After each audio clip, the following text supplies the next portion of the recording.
मैं Napoleon Hill हूँ। यदि आप मुझे ये 10 मिनट पूरे होश और बिना किसी भटकाव के दे सकते हैं तो मैं वादा करता हूँ कि मैं आपके दिमाग के उस जंग लगे ताले को खोल दूंगा जिसे आपने सालों से बंद रखा है।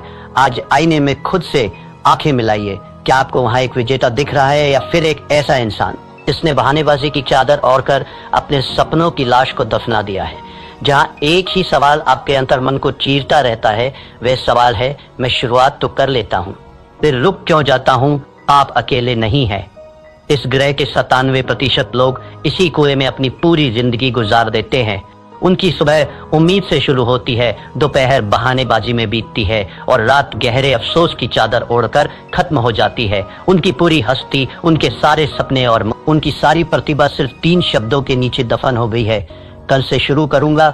लेकिन आज मैं यहाँ आपसे उन 3% विरल लोगों के बारे में बात करने आया हूँ जो इस भीड़ का हिस्सा नहीं है।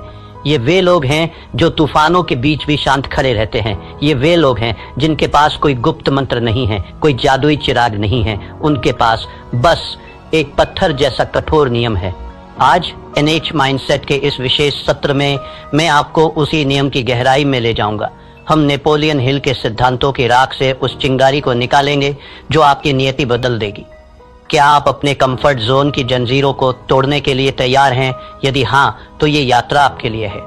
आइए पहले उस राक्षस को समझें जिसने आपके सपनों को बंधक बना रखा है। समस्या यह नहीं है कि आप में टैलेंट की कमी है, समस्या यह है कि आप खोखला जोश के नशे के आदी हो गए हैं। जब आप कोई नया विचार सुनते हैं, कोई मोटिवेशनल वीडियो देखते हैं, तो आपके दिमाग में डोपामाइन की एक लहर दौड़ती है।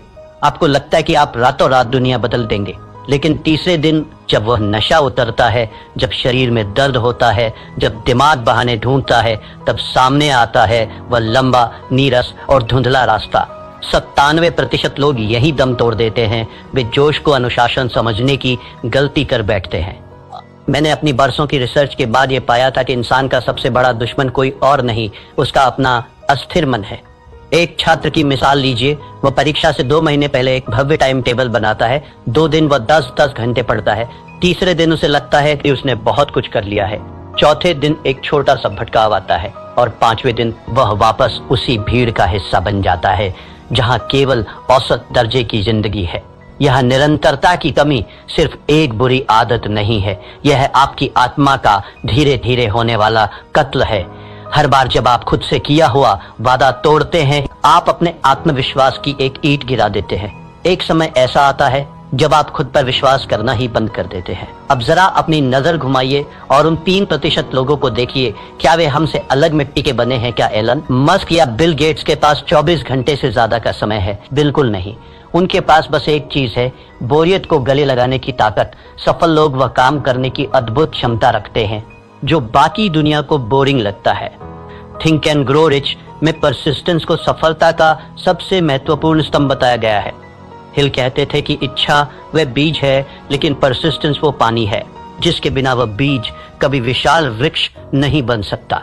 ये 3% लोग जानते हैं कि प्रेरणा एक धोखा है।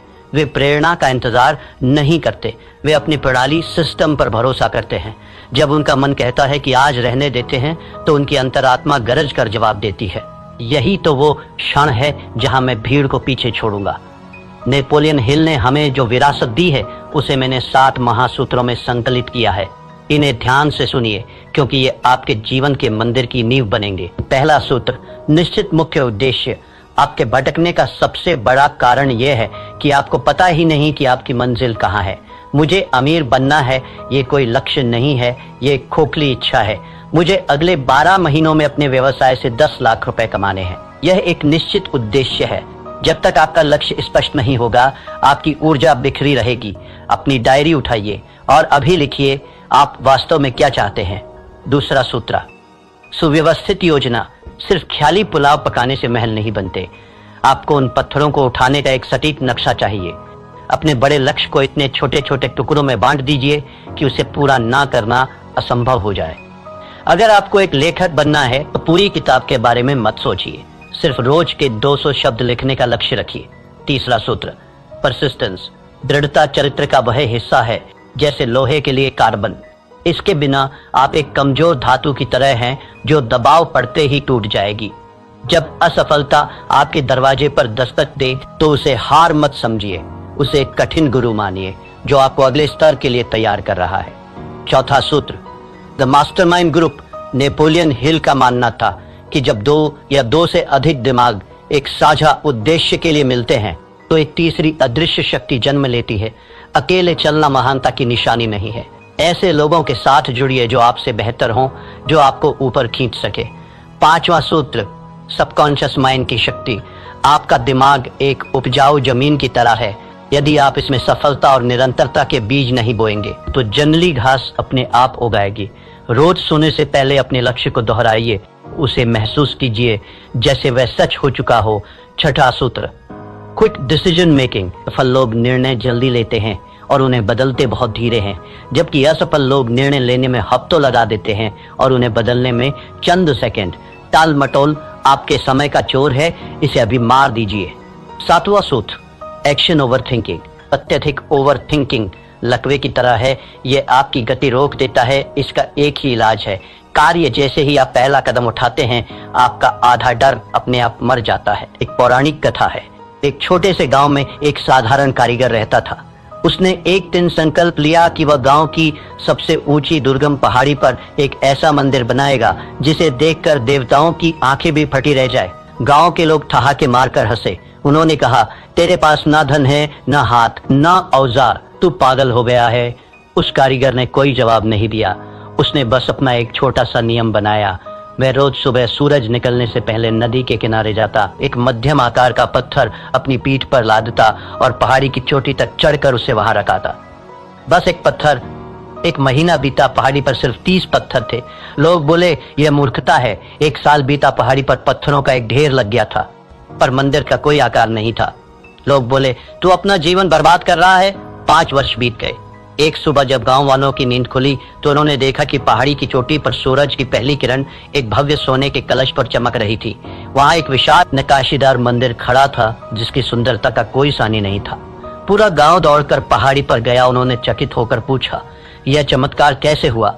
तूने ये जादू कैसे किया? उस कारीगर ने अपने फटे हुए खून से सने हाथों को दिखाया और शांत स्वर में बोला, ये कोई जादू नहीं है, ये गणित है। रोज एक पत्थर बस। यही वह महान सत्य है जो आपको अपने जीवन में उतारना होगा।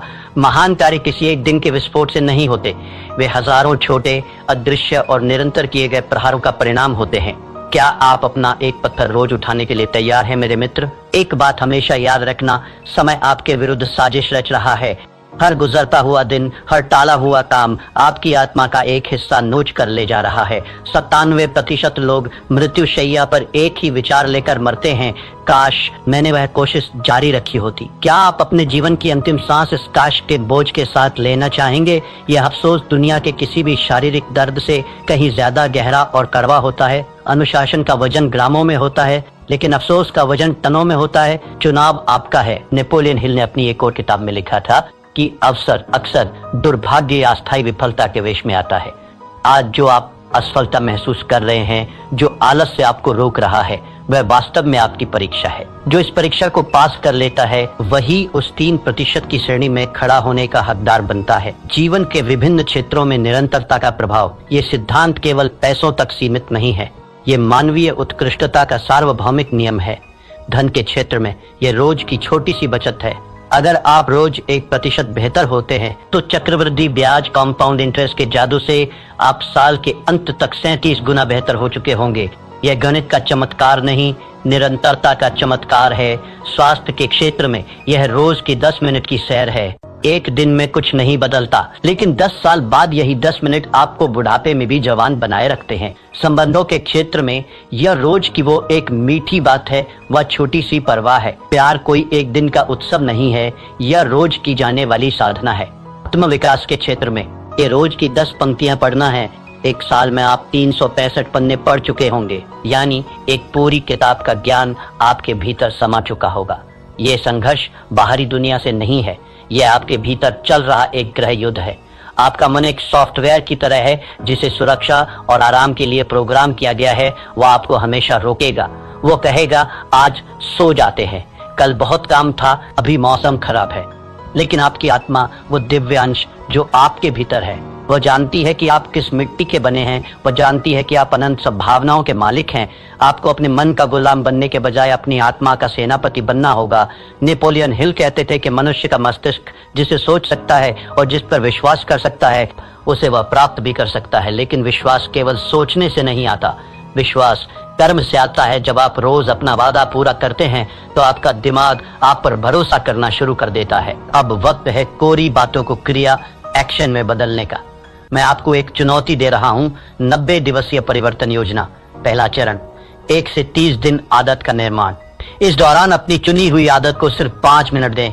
चाहे बाहर तूफान आ जाए, चाहे भूकंप आ जाए, वो 5 मिनट आपकी जिंदगी के सबसे पवित्र मिनट होने चाहिए। यहाँ आपका लक्ष्य परिणाम नहीं बल्कि उपस्थिति दर्ज कराना है। 31 से 60 दिन, पहचान का बदलाव। अब आप केवल वह काम कर नहीं रहे हैं, अब आप वह काम बन रहे हैं। खुद से कहिए, मैं वह इंसान हूँ जो रोज व्यायाम करता है, मैं वो इंसान हूँ जो रोज पढ़ता है। आपकी पहचान बदलने लगेगी। 61 से 90 दिन, मोमेंटम का जादू। इस अवस्था में पहुंचते ही जादू शुरू होगा। अब आपको खुद को धक्का देने की जरूरत नहीं पड़ेगी। अब आप एक ऐसी ट्रेन की तरह हैं जो 100 मील प्रति घंटे की रफ्तार से दौड़ रही है। अब आपको रोकना नामुमकिन है। तो मेरे साथी यात्रियों, अब आप उस तिराहे पर खड़े हैं जहां से 2 रास्ते अलग होते हैं। पहला रास्ता वही पुराना और घिसा पिटा है 97% वाली भीड़ का, जहां बहुत आराम है, हजारों बहाने हैं और अंत में एक सड़ा हुआ बदबूदार अफसोस है। दूसरा रास्ता उन 3% विरल व्यक्तियों का है जहां शुरुआत में अकेलापन है, जहां पसीना है, जहां दर्द है, लेकिन जिसके अंत में अमरता और शिखर है। आपका दिमाग अभी भी आपके कान में फुसफुसा रहा होगा, कल से देख लेंगे भाई, आज रहने दे। उसे एक जोरदार मानसिक थप्पड़ मारिए, अपनी आत्मा की आवाज सुनिए, अपनी डायरी उठाइए और आज इसी वक्त अपने मंदिर का पहला पत्थर रखिए। याद रखिएगा, इतिहास उन्हें याद नहीं रखता जो शुरू करते हैं, इतिहास उन्हें याद रखता है जो खत्म करते हैं। आज का यह दिन फिर कभी वापस नहीं आएगा।